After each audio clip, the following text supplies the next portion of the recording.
할렐루야. 귀하고 복된 시간 되시기를 바랍니다. Praise the Lord, praise the Lord, let the people rejoice. Praise the Lord, praise the Lord, let the people rejoice. All comes to the Father through things He has done. Our wonder, our glory, great things He has done. 제가 영어 찬송가 요거를 다 영어로 다 외웁니다. 너무 기분이 좋아가지고 한번 불러봤습니다. 갑자기 찬양을 불러가지고 그 선교지에 있으면서 찬송가를 영어로 부르니까 근데 요 찬이 너무 재밌잖아요. 또 즐겁게 해서 나중에 저도 모르게 외워지더라고요. 참 귀한 찬양, 은혜로운 찬양, 또 봄을 알리는 힘찬 찬양이 된 줄로 믿습니다. 오늘 말씀은 지도 먼저 보고 시작하도록 해보겠습니다. 이게 팔레스틴 지방의 지도인데 예수님 당시의 지도입니다. 근데 몇 번 제가 소개해 드렸는데 이제 갈릴리 호수고 그 다음에 이 이스라엘 북쪽 지방이죠. 여기에 페니키아라고 쓰여 있습니다. 시돈, 두로, 항구죠. 여기 톨레마이, 갈멜산 이렇게 가이사라 이렇게 있습니다. 이 두로와 시돈 이 지역이 오늘 말씀의 배경이 됩니다. 구약에서부터 시작돼서 굉장히 오랫동안 이 지역이 역사 속에 나오는 성경에 자주 나오는 장소입니다. 여기가 이 레바논의 백항목이라는 곳이라고 해서 이 지역의 나무들을 잘라서 이 해로를 통해서 이 가이사랴 또 이 지역으로 해서 남쪽 예루살렘으로 목재가 이동해서 성전을 건축하는 그런 경로입니다. 이 지역은 고대로부터 이 지역은 두로와 시돈, 나중에는 이걸 성경에는 베니게라고 부르고 페니키아예요. 페니키아.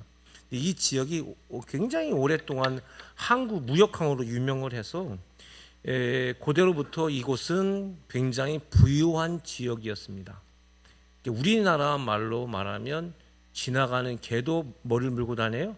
5만 원짜리를 물고 다닐 만한 곳이 바로 저쪽 지역. 또 대신에 이 항구 도시의 특성이 향락이죠.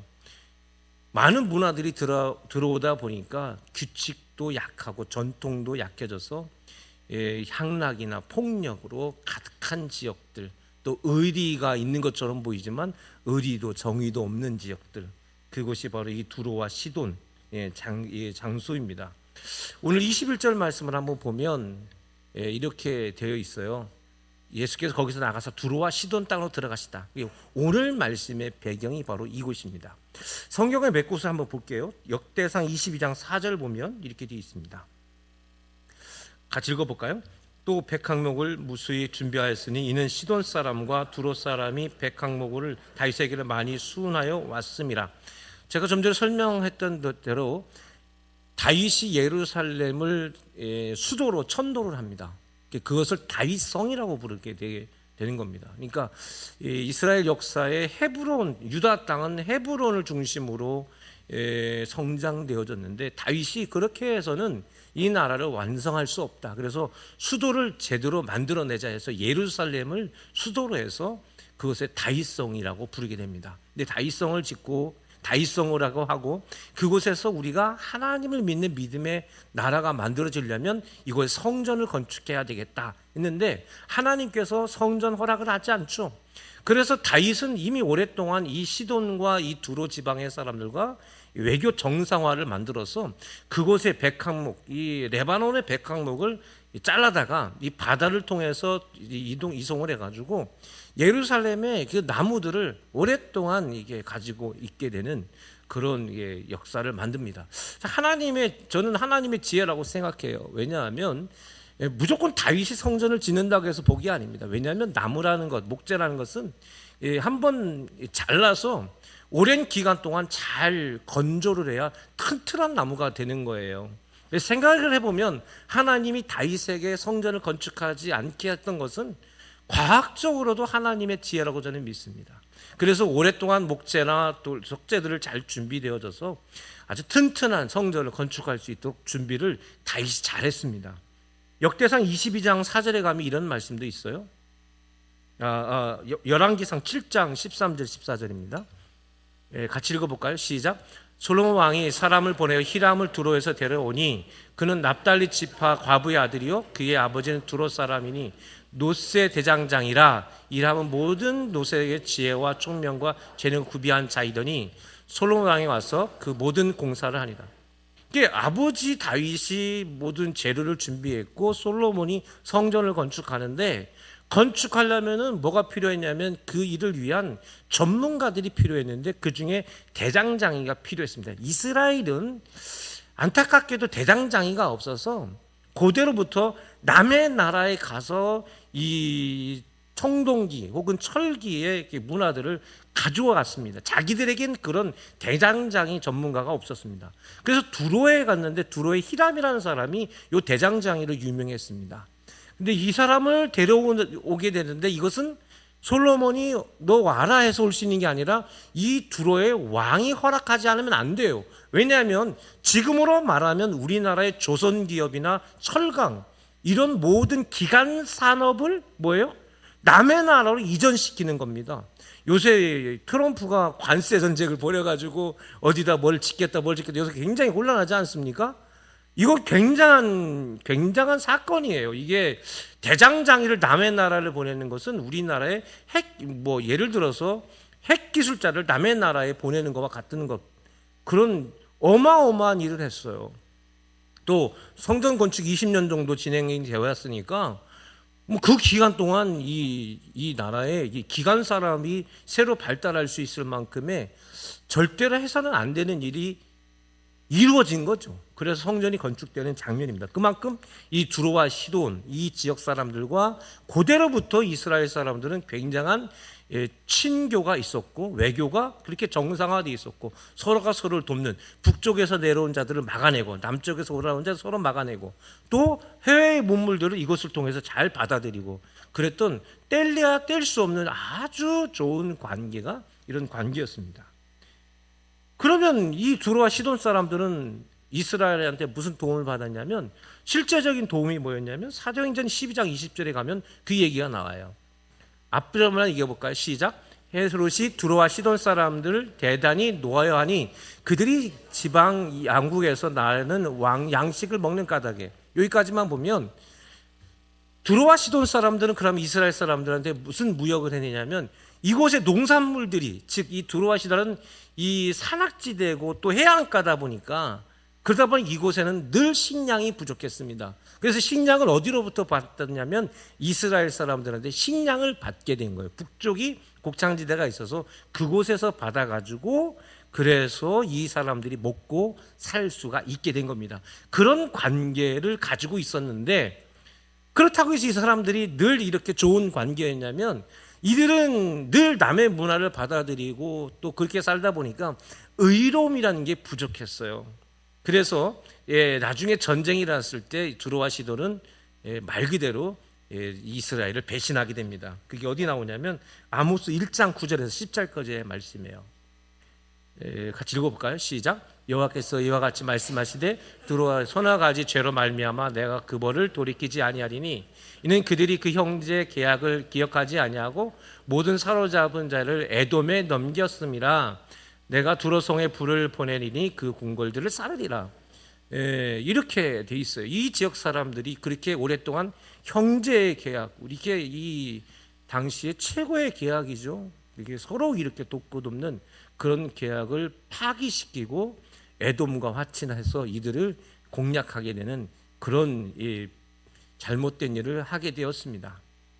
한번 잘못된 것은 결국은 계속해서 안 좋은 관계가 만들어지게 되고, 지금도 이곳은 이 역사적으로 우호 관계였는데 지금은 다시 없는 원수 국가로 지금 서로 싸우고 있는 불행한 장소가 바로 이 지역이라 말할 수가 있습니다. 자, 그러면 다시 본문으로 한번 들어가겠습니다. 본문 21절 한번 볼게요. 21절 말씀을 한번 다시 돌아가 보면 예수께서 거기서 나가사 두로와 시돈 지방으로 들어가셨다라고 되어 있죠. 수로 페니키아입니다. 이곳에 들어가셨어요. 페니키아 지방으로 들어가셨는데, 여기서 성경에 보면 들어가시다라고 되어 있으니까 우리가 이 말씀을 보면 예수님께서 어떤 의도에 의해서 뭔가 목적, 가지고 이곳에 가서 복음을 전해야 되겠다는 마음으로 이곳에 들어간 것이 아닌가라고 우리가 생각할 수 있는데, 들어가시다라는 말은 헬라어로 아나코네오라고 되어 있습니다. 들어가다는 이 표현은 왜 들어가는 거냐면 도피, 피신으로 들어갔다는 뜻이에요. 그러니까 예수님이 두로와 시돈을 간 것은 도망쳐 간 거예요. 도망쳐 간 겁니다. 여러분, 우리가 늘 예수님은 의롭고 늘 대안이 있고 늘 어떤 위험도 이길 수 있는, 마치 그 삼국지에서 제갈공명처럼 이렇게 굉장히 뛰어난 능력이 있는 그런 우상화된 분으로 예수님이 생각할 때가 많습니다. 그렇지 않습니다. 예수님은 이렇게 배고프셨고 피곤하셨고, 또 큰 소리도 막 욕도 하시고, 또 다른 사람들이 볼 때는 별로 매력이 없었죠. 그래서 늘 그런 사람들만 데리고 같이 늘 먹는 것 좋아했고, 먹고 마시는 거 좋아했습니다. 예수님이 성경에 보면 그게 많아요. 그래서 그걸 가지고 욕도 많이 했습니다. 그리고 위기가 오면 뭐예요? 거기서 당당하게 맞서는, 아니요, 도망쳤습니다. 이 말씀은 예수님이 도망친 얘기예요. 그럼 왜 예수님이 도대체 무슨 일로 도망쳤을까요? 무슨 위협이 있어서? 바로 지난 시간 이야기예요. 예수님께서 오병이어 사건 이후에 수많은 사람들이 예수님을 따라다니고 나서 종교 경찰이라고 부를 수 있는 사람들이 예루살렘으로 이 갈릴리 지역으로 오게 된 겁니다. 거기서 나가서라는 것은 갈릴리 지역대에 있었다는 얘기죠. 헤롯의 치하에 있었던 곳에 있었던 것입니다. 근데 이곳에서 있다가 이 예수님이 이런 엄청난 사건이 일어나니까 예루살렘에서 바리새인과 서기관들이 와가지고 예수님을 감시하기 시작하는 겁니다. 저게 도대체 뭘까? 뭐가 문제 있나? 그랬는데 제자들이 씻지 않고 식사를 하는 거예요. 손을 씻지 않고. 야, 너희들 제자들 이게 뭐냐? 너희들은 어떻게 장로의 유전, 마소라, 지난 시간에 설명드렸죠. 마소라를 왜 지키지 않느냐? 라고 했을 때 예수님이 그들과 논쟁을 벌이면서 고르반을 이야기했어요. 지난 시간 말씀이죠? 기억나세요? 고르반? 네, 지난 시간 얘기예요. 그랬는데 이때 이 논쟁이 어마어마한 논쟁이었어요. 그러니까 이 바리새인과 서기관들은 엄청난 율법주의자들이었기 때문에 이들은 또 권세도 있고 경찰력도 있었어요. 아무리 헤롯이 통치하는 지역이지만 종교의 경찰을 이길 수가 없는 거예요. 그래서 로마가 함부로 대하지 못하는 사람들입니다. 이들이. 그래서 논쟁이 있는데, 그래서 지난주에 설명드린 대로 12절 말씀에 보면 걸림이 된 줄 아시나이까 제자들이 말했다고 했잖아요. 이거 큰 사건 터졌습니다. 지금 이들이 지금 우리 잡아가면 꼼짝 못하면 돌로 맞아 죽을 수 있습니다. 왜? 장로들의 전통, 그들이 그렇게 지긋지긋하게 그들의 율법이요, 그들의 정의라고 생각했던 것들이기 때문에, 이걸 진리라고 믿었기 때문에 이것을 건드렸다? 지금도 큰일 납니다. 이스라엘 가서 지금도 이거 건드렸다가는 난리 나요. 지금도. 유대인들은 그때서부터 지금까지 자기들이 진리라고 믿는 건 진리도록 따져요. 그래서 아무리 한 분이 건드렸다가는 어떻게 된다?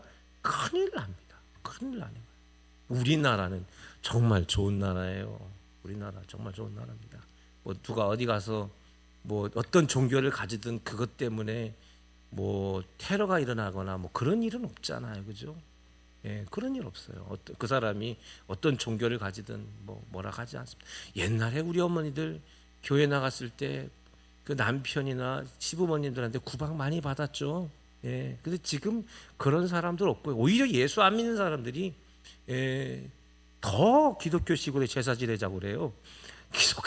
제사 지내려면 음식장만 하기 너무 귀찮아가지고 너무 힘드니까, 우리는 우리 교회는 안 다니는데 기독교식이 너무 좋아, 기독교식을 하세요. 그런 사람들이 너무 많아졌어요. 이 사람들이 아주 꽤가 대단합니다. 근데 이 사람들은 그런 게 통하지 않는 사람들이었습니다. 스데반 집사님 돌로 맞아 죽잖아요. 그런 시대예요. 그러니까 예수님이 그들을 피해서 도망온 거예요. 그러니까 갈릴리 지역 때는 어디도 갈 수가 없는 겁니다. 그러니까 이방 땅 두로와 시돈 이곳에 오게 된 것이 오늘 말씀의 배경이 됩니다. 자, 그러면서 22절로 한번 가볼게요. 22절 다 같이 시작. 가난한 여자 하나가 그 지경에 나와서 소리질러 이르되 주 다윗의 자손이여 나를 불쌍히 여기소서 내 딸이 흉악하게 귀신 들렸나이다 하되. 아멘. 자, 이 말씀 본문 말씀은요 성경에 마가복음과 마태복음 두 곳만 나옵니다. 병행구를 한번 보게 되면 마가복음이 원문이고 그것에 영향을 받아서 마태가 나중에 기록되기 때문에 마가복음이 더 맞죠. 마가복음 7장 26절을 볼게요. 마가복음 7장 26절 말씀 다 같이 시작. 그 여자는 헬라인이요 수로보니게 족속이라 자기 딸에게서 귀신 쫓아내 주시기를 간구하는. 여기에 보면 이 여인의 정확한 정보가 나오죠. 오늘 말씀에는 가나안 여인이라고 되어 있습니다. 그런데 여기에는 헬라인이요 수로보니게 족속이라 했습니다. 이게 맞아요. 가나안 여인은 아닙니다. 가나안 여인이 아니라 원래는 헬라인이요 수로보니게 여인이 정확하게 많죠. 여기서 말하는 헬라인이라는 말은 이 표현은 이 문맥상 두 가지 의미를 담고 있어요. 하나는 뭐냐면 이 여인이 이방인 여인이다라는 걸 강조하기 위해서 헬라인이라는 표현을 쓴 거고, 놀랍게도 이 여인이 어떤 언어를 사용했냐면 헬라어를 썼다라는 얘기예요. 즉 이 지방 예수님도 당시에는 어떤 히브리어를 쓴 것도 있겠지만 그들이 일반적으로 썼던 것은 아람어를 썼습니다. 아람어를 썼고 두로와 시돈도 마찬가지였습니다. 그런 언어를 사용하고 있었는데 이 여인은 놀랍게도 헬라어를 쓸 수 있었어요. 헬라. 그때 당시 지중해의 모든 문화는 무슨 문화예요? 헬라 문화예요. 우리 아시아 지역에는 한자 문화권이었지 않습니까? 그래서 한자 문화권에 있다 보니까 중국 주변의 모든 나라들이 한자를 썼습니다. 우리나라를 포함해서. 그렇죠. 조선시대 때 한말까지도 다 한자를 썼고요. 우리가 어렸을 때만 해도 대학교 제가 들어갔을 때 제가 90년도에 대학교를 들어갔는데 대학 교재가 다 한자로 써졌습니다. 얼마나 힘들었는지 몰라. 지금은 한자로 표기되어 있는 교과서가 없어요. 근데 사실은 한자가 쓰여진 교과서가 많으면 많을수록 더 좋아요. 왜냐하면 언어가 정확하게 판단될 수 있기 때문에 한자가 기록된 게 맞습니다. 한자의 영향을 분명히 받은 건 맞잖아요. 그죠? 그래서 이 여인이 헬라어를 썼다는 얘기는 여자가 한자를 하는 것과 같은 겁니다. 그래서 이 여인이 우리가 봤을 때 그저 그런 여인, 그래서 뭐 아이가 아파서 됐고 그냥 일반 여인이었다기보다 사실은 굉장히 뛰어난 여인이었다라는 걸 볼 수 있습니다. 학문이 있었고 또 학문뿐만 아니라 또 이 사람이 질서도 있었고 뿐만 아니라 이 여인이 시끄럽게 막 외쳤을 때 그 여인을 받아들일 정도면 어느 정도 물질적인 것도 있었을 것이다 라는 것도 우리가 정확하지는 않지만 그럴 수 있습니다. 헬라인이라는 표현에는 이 여인의 그런 외적 조건들을 우리가 볼 수 있어요. 또 수로보니게라고 되어 있습니다. 수로보니게라는 말은 수로라는 것은 시리아를 의미합니다. 시리아. 그래서 성경에는 시리아라는 표현 안 쓰고 수리아라고 표현하죠. 수로는 수리아, 시리아입니다. 그러니까 당시에 이 두로와 시돈의 행정구역은 시리아에 속해 있던 곳이었습니다. 행정구역이 즉 갈릴리 지역대가 아니라 시리아 지역대예요.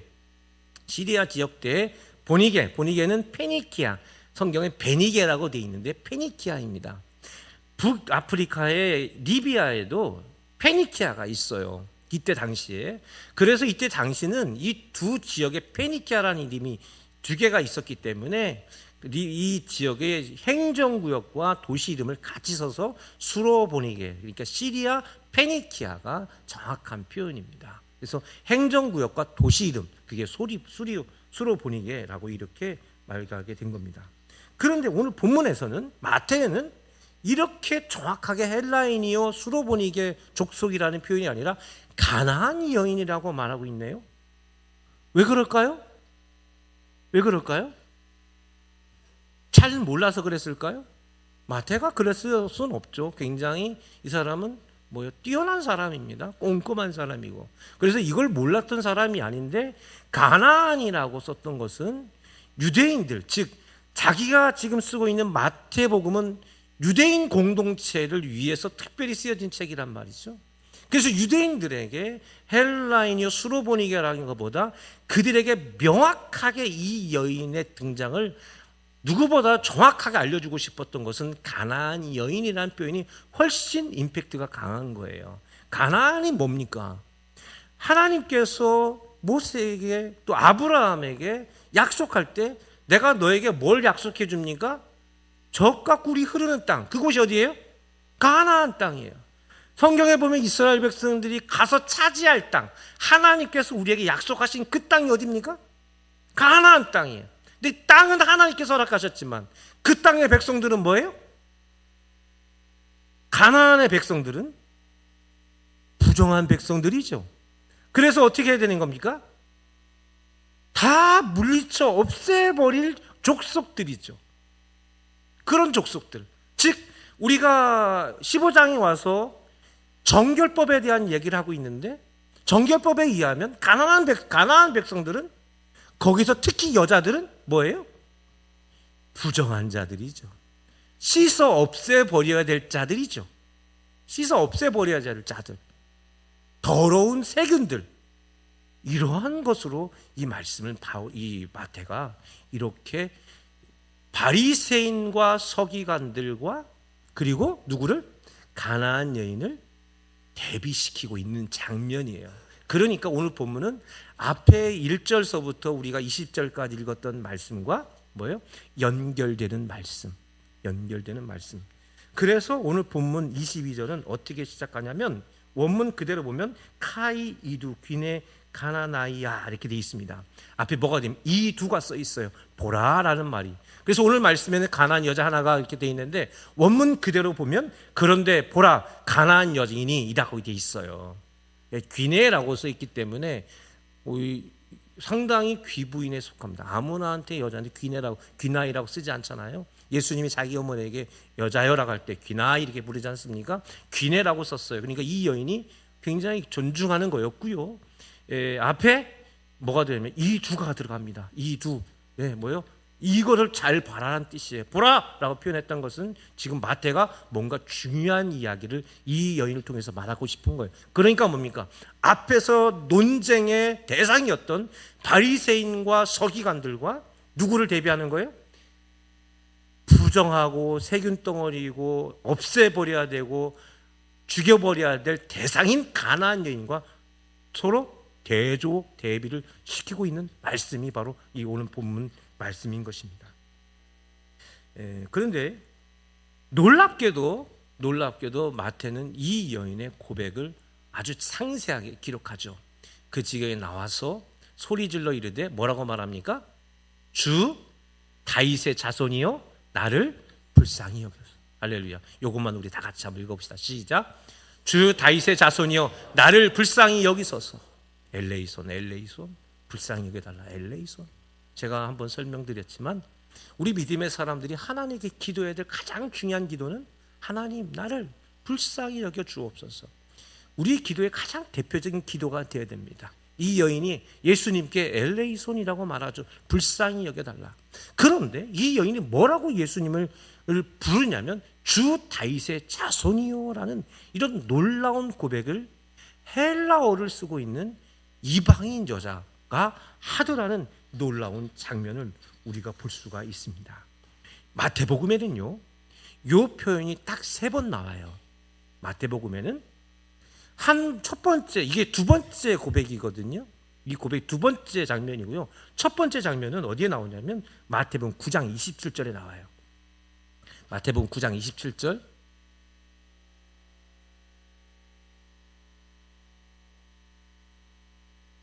마태복음 9장 27절 준비가 안 됐습니까? 아주 중요한데요. 마태복음 9장 27절. 우리 다 같이 혹시 가지고 계셨으면 제가 읽어드리고 준비가 되는 대로 한번 띄워주세요. 마태복음 9장 27절 말씀인데요. 가지고 있는 분들은 보시고 제가 읽어드릴게요. 시작.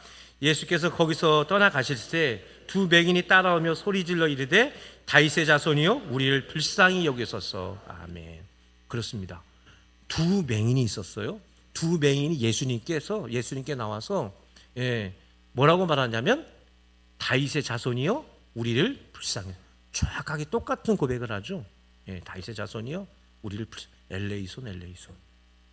다윗의 자손 이렇게 고백을 합니다. 이게 첫 번째예요. 두 맹인입니다. 자, 그러면 세 번째 고백은 마태복음 20장에 나오거든요. 마태복음 20장 30절. 다 같이 시작. 맹인 두 사람이 길가에 앉아 있다가 예수께서 지나가신다 함을 듣고 소리 질러 이르되 주여 우리를 불쌍히 여기소서 다윗의 자손이요. 예. 사실은 한국말로 말하면 다윗의 자손이여 우리를 불쌍히 여기소서를 이렇게 해석해 놨어야 되는데 사실은 저게 원문에 가까워요. 우리를 불쌍히 여기소서 다윗의 자손이 헬라어의 문법이에요. 그러니까 사실은 9장 그리고 오늘 우리가 읽는 15장, 20장은 조개 원문이라 볼 수가 있습니다. 헬라어는 저렇게 기록되어 있어요. 우리를 불쌍히 여기소서 다윗의 주여 우리를 불쌍히 여기소서 다윗의 자손이요. 엘레이손 엘레이손 기리에 엘레이손 다윗의 자손이요. 이렇게 말한 겁니다. 이게 마태복음에 딱 3번 나와요. 공통점이 뭔가요? 뭐예요? 이 말을 하고 있는 배경이요. 첫 번째 9장에도 두 맹인이죠. 20장에 뭐예요? 두 맹인이죠. 오늘 이 여인은 뭡니까? 두 명의 가난한 여인이죠. 여인과 그 딸. 성경의 이는 무엇을 의미하는 거죠?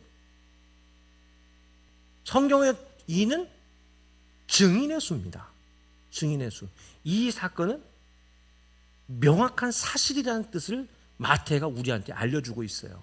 그런데 마태가 시작하고 나서부터 예수님께서 죽으시고 부활하시는 이 사건까지 이 고백을 한 사람은 딱 이 세 사람이라고만 증거한 거예요. 예수님께서 죽으시고 부활하시는 사건 속에 이 세 사람들밖에 없다는 뜻이에요. 한 번 또 있어요. 사실은 어디냐면 예수님께서 입성하실 때 호산나 다윗의 자손이야 했었어요. 근데 그건 전혀 다른 내용이에요. 그런데 정말 놀라운 것은 오늘 본문의 14절 한번 가볼게요. 마태복음 15장 14절. 15장 14절. 다 같이 시작. 그냥 두라 그들은 맹인이 돼요. 맹인을 인도하는 자로다. 만일 맹인이 맹인을 인도하면 둘 다 구덩이에 빠진. 정결법에 대한 이야기를 하고 이 엄청난 이 논쟁으로 말미암아 예수님의 죽음의 시작이라고 했죠. 예수님을 잡아서 죽여야 되겠다. 십자가에서 죽게 될 그 첫 번째 사건이 이 사건이었는데 이 사건에 엄청난 논쟁이 있었을 때 예수님은 바리새인과 서기관들 뿐만 아니라 그들이 가지고 있던 전통들, 그들의 율법주의를 뭐라고 말했냐면 맹인으로 말합니다. 그렇죠. 그래서 지난 시간 이 맹인이 어떤 언어에서 나왔다고 했어요? 교만이라는 말에서 나왔죠. 교만. 즉 진정한 하나님의 말씀이신 예수님을 알아보지 못하는 것을 뭐예요? 교만. 자기 앞에 있는데도 보지 못해요. 영적으로 맹인된 사람들을 교만한 자라고 말했다겠죠. 그죠? 그런데 이들은 예수님에 대해서 랍비라고도 부르지 않았고 아무것도 퀴리라고 부르지도 않고 아무것도 이들은 예수님에 대한 호칭이 없습니다. 마태복음 11장 15절 1절부터 20절 9절까지가 그들과의 논쟁인데 예수님에 대한 호칭이 없어요. 그런데 그들이 보았을 때 더러움의 대상, 죽을 대상, 세균과 같은 존재들, 그런 존재들인 맹인들이 두 번이나 나와요. 그리고 이 가나안 여인 둘, 이들은 놀랍게도 예수를 뭐라고 고백하더라? 다윗의 자손. 다윗의 자손은 무슨 의미입니까? 다윗의 자손이라는 말은 우리가 느끼는 뉘앙스와 유대인들이 느끼는 뉘앙스는 전혀 달라요. 이들에게 다윗의 자손이라는 건 뭐냐면 개인 어떠한 왕인 다윗을 말하는 것이 아니라 하나님께서 약속하실 오실 메시아, 우리에게 허락하신 이 가나안 땅, 젖과 꿀이 흐르는 이 가나안 땅을 완벽하게 회복하시고 우리에게 주실 오실 그 메시아, 그가 누구예요? 다윗의 자손이라고요. 다윗의 자손이라는 말은 뭐예요? 그들의 역사 속에서 기다리는 유일하신 메시아 그리스도, 그분이 누구다? 다윗의 자손이라는 거예요. 다윗의 자손. 그래서 이 다윗의 자손은 누구도 말할 수가 없는 거예요. 그래서 엄청난 기적을 보고 사람들이 저 사람 다윗의 자손이 아닌가? 저 사람 혹시 메시아 아니야? 이런 궁금증들이 있었지만 당신은 다윗의 자손, 당신은 메시아입니다라고 고백한 사람은 마태복음에 이 딱 세 사람밖에 없어요. 마태는 그거를 말합니다. 그러면서 우리는 마태복음이 어떻게 시작됐는가를 한번 볼 필요가 있죠. 마태복음 1장 1절에 뭐라고 되어 있습니까? 아브라함과 이삭과 야곱, 이게 구약에 내려온 전통이잖아요. 하나님이 나는 아브라함과 이삭과 야곱의 하나님이다, 자기 소개잖아요. 근데 마태복음 1장에는 마태가 누구보다도 유대인이면서 유대인이고 성경의 율법자인 이 마태는 아브라함과 다윗의 자손 예수 그리스도의 계보라. 할렐루야. 마태는 이 믿음을 유대인들한테 전하고 싶었던 거예요. 예수는 우리 하나님께서 오랜 조상들과 그리고 역사와 선지자들을 통해서 말씀하신 그 약속하신 그분, 다윗의 자손, 그 메시아가 바로 예수다. 할렐루야. 바로 마태가 그것을 이야기하고 싶었던 것입니다. 마태는 누구를 통해서? 선하고 깨끗하고 바르고 진실된 사람들이 아니라 버려진 존재들, 쓸모없는 존재들, 없어져야 될 존재들을, 그들을 등장시켜서 그들의 입으로 예수가 다윗의 자손인 것을 고백하게 만들고, 정작 우리는 그렇게 오랫동안 부모 때서부터 조상 때서부터 그분을 기다렸는데 우리는 그분을 죽이는 자가 되었다라는 그런 증거들을 마태복음에 이렇게 이야기하고 있는 장면을 볼 수가 있습니다. 할렐루야. 그러니 다윗의 자손 예수여라는 말은, 주 다윗의 자손이여라는 말은 뭐예요? 그들의 신앙의 고백인 거예요. 예수님은 나의 뭡니까? 메시아입니다. 나의 그리스도입니다. 나의 구원자이십니다. 이런 고백을 이들이 하게 된 것입니다. 할렐루야. 우리 믿음의 사람들이 살아가는 동안에 이런 믿음의 고백 위에 내 신앙이 크는 거예요. 예수 믿는 사람은 이런 고백 위에 나의 믿음이 세워져 나가는 것입니다. 할렐루야. 그게 믿음의 반석이에요. 이런 고백 위에. 마태는 뭐예요? 이런 고백 위에 우리가 다시 서야 한다는 것을 마태복음을 통해서 이야기하고 있는 장면입니다. 자, 그러면서 다시 본문으로 돌아가 볼게요. 23절부터 27절까지를 이렇게 제가 간단하게 설명해 시켜드릴게요. 근데 이 여인이 막 소리치니까 예수님은 아무 말씀도 하지 않는 겁니다. 제자들이 예수님 뭐 좀 어떻게 좀 해주시죠, 이렇게 얘기합니다. 그러니까 예수님 뭐라고 말하냐면, 나는 이스라엘 집이 잃어버린 양에 다른 데로 보내를 받지 않았다 말합니다. 그런데 또 여자가 찾아오죠. 25절에 가면 우리 딸 좀 제발 살려달라고 예수께 절하면서, 그죠? 절은, 여자가 절을 누구한테만 하는 겁니까? 자기 남편한테만 하는 거예요. 딴 사람한테 가서 절하는 거 아니요. 그냥 아무 데 가서나 머리 숙여 하는 거 아니에요. 여자는 누구한테만? 자기 주인한테만 절을 하는 거예요. 그렇죠? 이 여인은 예수님이 나의 주인이라고 고백하기 위해서 절을 하는 겁니다. 이런 믿음의 장면들입니다. 주여 저를 좀 도와달라. 엘레이손 계속됩니다. 그러니까 예수님이요, 좀 너무 낯설죠. 예수님 뭐라고 말하냐면, 자네의 떡을 취하여서 개들에게 던지 마땅하지 않다, 이렇게 말합니다. 그러니까 27절 여자가 뭐라고 말해요? 다 같이 시작.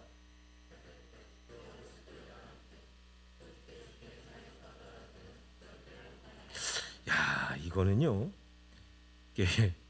이거를 우리가, 이 여인이 얼마나 다급했으면 이렇게 했을까.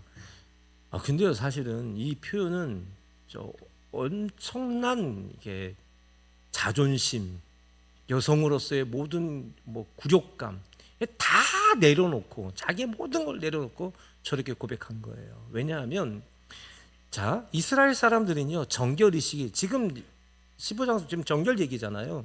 정결의식이 뭐냐면, 내가 남의 집에 가게 되면 그 정결 항아리가 있어서 그 정결 항아리에 손도 씻고 발도 씻습니다. 기본이에요. 근데 식탁 자리에 앉아가지고 이제 식사를 하게 되면 이제 내가 손을 씻고 발로 씻었으니까 식사를 하게 될 거 아닙니까? 식사를 하는데 한 번 더 정결의식을 해요. 그게 뭐냐면, 이렇게 빵이라고 한다면 빵 전체가 아니라, 이제 그들의 주식이 빵이니까요, 한쪽을 뜯어요. 뜯으면은 이게 뜯어가지고 이걸 가지고 그냥 어떻게 하냐면 이걸로 손을 이렇게 톡톡톡 털어내요. 그래가지고 바닥에다 이렇게 톡톡톡 털어낼 거 아니에요? 그러면 이 빵 부스러기가 바닥에 떨어져 안 떨어져요? 그럼 그거 누가 먹어요? 그때 개가 핥아먹는 거예요. 요 얘기가 그 얘기예요. 유대인들의 식탁 예절입니다, 저게. 근데 그걸 얘기한 거예요. 그러니까 그거는 누구만 먹는 거예요? 개나 먹는 거야. 근데 이 여자는 뭐도 안 된다는 거예요? 그 개만도 못하다는 뜻이에요. 너는 이렇게 개만도 못하다는 뜻이 돼요. 여기서 개라고 써 있지만 개가 요 표현은 그 괴는 원래 키온이라고 되어 있는데 여긴 키나리온이라고 되어 있습니다. 뭐냐면 개 새끼야. 개도 아니고 개 새끼야. 그냥 강아지야. 그냥 이거 우리나라 말로 말하면 여러분 우리나라에요. 과거에 그 시골집에 보면 이렇게 초가집으로 되어 있고 또 좀 집이 부잣집들은 대청마루가 있지만 일반 집들은 그냥 마루 하나 조그맣게 있어요. 뭐 집이 몇 칸 있는 게 아니라 한 칸짜리 집들 살고 그렇습니다. 이제 사람 살다 보면 아기들이 뭐 기저귀가 많은 것도 아니고 기저귀가 어디 있습니까? 그냥 애 벗겨놓고 살고 그럼 아침에 일어나면 애들이 이렇게 똥을 싸고 막 그러잖아요. 그렇죠? 그래서 이제 아버지가 아침에 일어나가지고 제일 먼저 아내에게 문을 열어놓고 뭘 불러요? 개를 부르는 거야. 이제 개 이름을 불러요. 개 이름을 이제 개가 그러면 어떻게 들어가요? 그 방에 쫓아 들어가. 쫓아 들어가서 뭐 해요? 그건 상상에만 이게 얼마나 그때 휴지나 물티슈가 있는 세대가 아니라서 사람이 아무리 닦아내도 개만큼 깨끗하게 처리할 수 있는 게 없는 거야. 왜냐하면요, 여기서 키나리온이라는 거는 이 개는 유기견이 아니라 집에서 키우는 개예요. 그러니까 그걸 위한 개예요. 우리나라 말하면 우리나라 똥개가 똥을 먹어서 개가 아니라 집에 방에 들어와서 그걸 처리하는 개가 똥개야. 점심 참 맛있게 드실 것 같아요. 이걸 예수님이 이 여인한테 빗대어서 말한 거예요. 얼마나 이게 자존심이 상하고 그렇습니까? 엄마는 가능해요. 그렇죠? 엄마는 가능한 것 같아요. 엄마는. 아버지 같았으면 예의식 하고 막 갔을 텐데 엄마니까 가능한 것 같아요. 엄마니까. 이 말씀은 참 한편에는 그 어머니의 그 모습, 딸을 살리고자 하는 어머니의 모습. 그래서 자기가 그런 더러운 취급을 당해도 아이를 살리고자 하는 마음은 그 어떤 것보다 강하죠. 할렐루야. 좀 그렇습니다. 자, 그런데 그 장면이 어떤 거예요? 그러니까 예수님이 28절에 뭐라고 말씀하시냐면 이 믿음이 크단 말이에요. 내 소원대로 되라. 그런 놀라운 이 에피소드를 남겨주셨는데 우리는 믿음의 사람들이니까 더 중요한 걸 봐야 되겠죠. 뭐냐면 24절을 한번 봐요. 24절 다 같이 시작. 나는 이스라엘 집에 잃어버린 양 외에는 다른 데로 보내심을 받지 아니하였노라. 이 장면에서 예수님께서 의미 있게 하셨던 말씀은 저 말씀이에요. 저 말씀.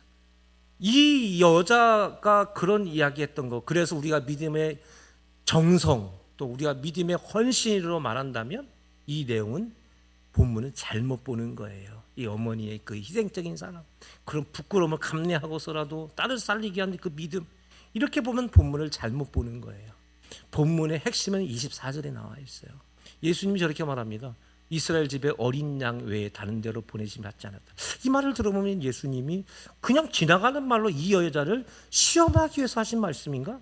그러기에는 이 말씀은 반복되는 말씀이에요. 마태복음 10장 5절 6절에 보면 이 말씀이 반복됩니다. 다 같이 시작. 예수께서 이 12를 보내시며 명하여 이르시되 이방인의 길로도 가지 말고 사마리아인의 고을에도 들어가지 말고 오히려 이스라엘 집에 잃어버린 양에게로 가라. 이 얘기를 들으니까 이방 사람들 뭐 하지 말고 유대인들의 집에로만 가라 라고 우리가 이해하면서 예수님이 그러면은 그 많은 사람들 모든 민족이 아니라 유대인들만 전도하기 위해서 오신 분인가? 예수님도 민족주의자인가? 하기에는 마태복음의 결론 부분은 뭡니까? 모든 민족으로 제자를 삼으라고 말했잖아요. 마태복음의 결론이란 말이에요. 그러니까 분명 그건 유대인들만을 말한 것은 분명히 아닐 것이다 라는 것입니다. 그런데 오늘 본문의 핵심은 바로 저 얘기거든요. 정결법과 이 싸움과 도피에서 예수님이 의미 있게 하셨던 말씀은 이스라엘 집에 잃어버린 양, 이 표현입니다. 그러면 여러분, 이스라엘이라는 말은 뭐죠? 이스라엘이 뭐죠? 이스라엘이 뭡니까?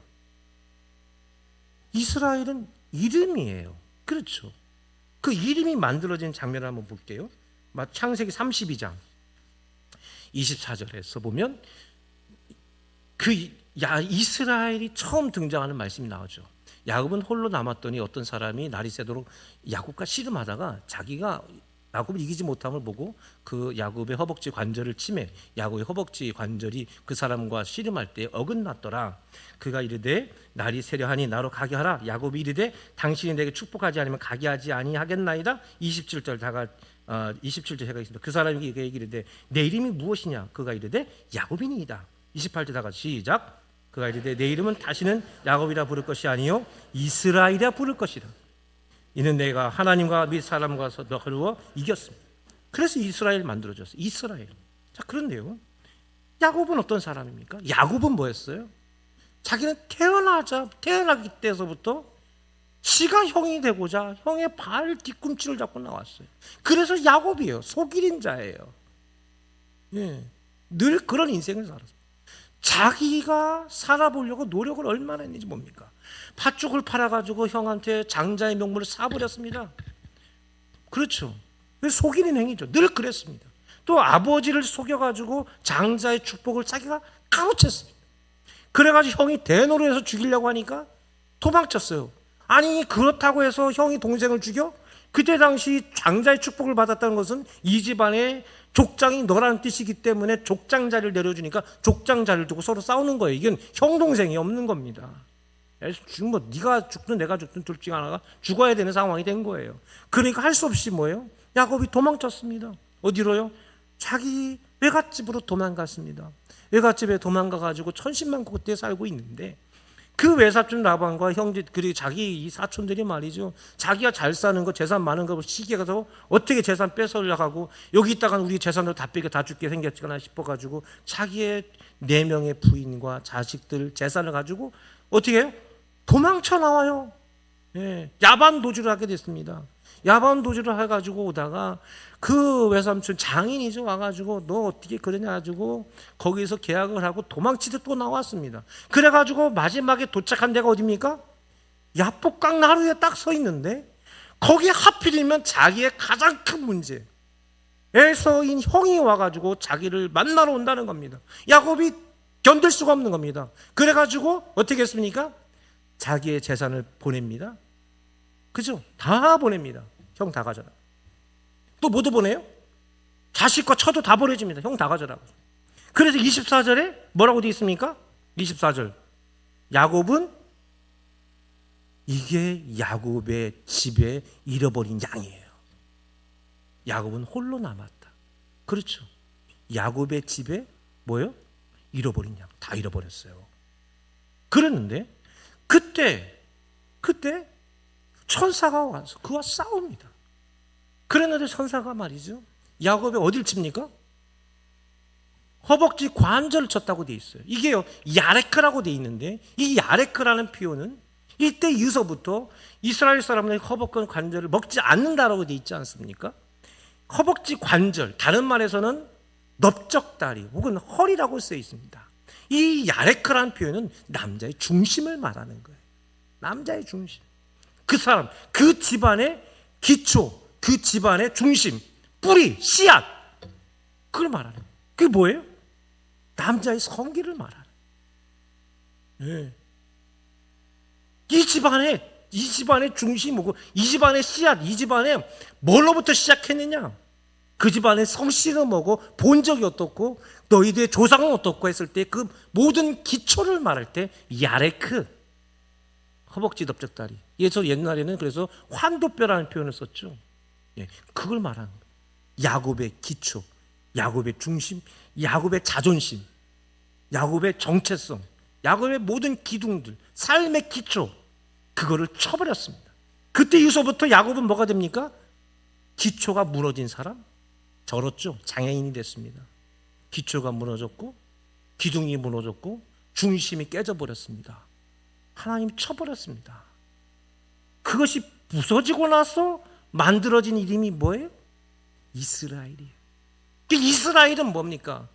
사실 하나님과 결혼해서 이긴 사람이 이름이 아니라 중심이 무너져 버린 사람이에요. 대신에 그 중심의 자리가 야곱의 중심에서 어디로 옮겨간 겁니까? 하나님에게로 옮겨간 거예요.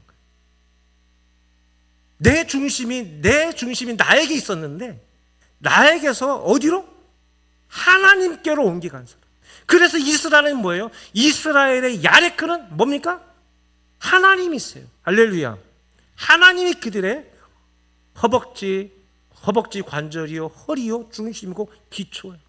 우리의 씨앗, 우리의 근본, 우리의 뿌리. 이제부터는 야곱의 중심, 야레크가 아니라 하나님이십니다. 할렐루야.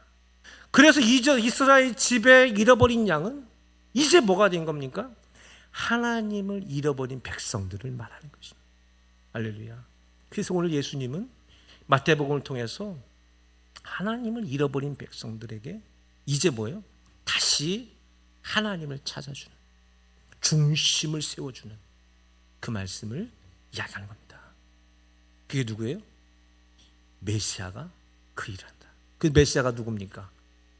예수 그리스도. 오늘 말씀에는 사실은 이 여인의 믿음을 얘기하고 싶은 게 아니라 바로 예수 그리스도가 이스라엘의 잃어버린 양, 그들의 중심, 기초 예수 그리스도가 이곳에 계시다라는 이야기를 하고 있는 위대한 장면.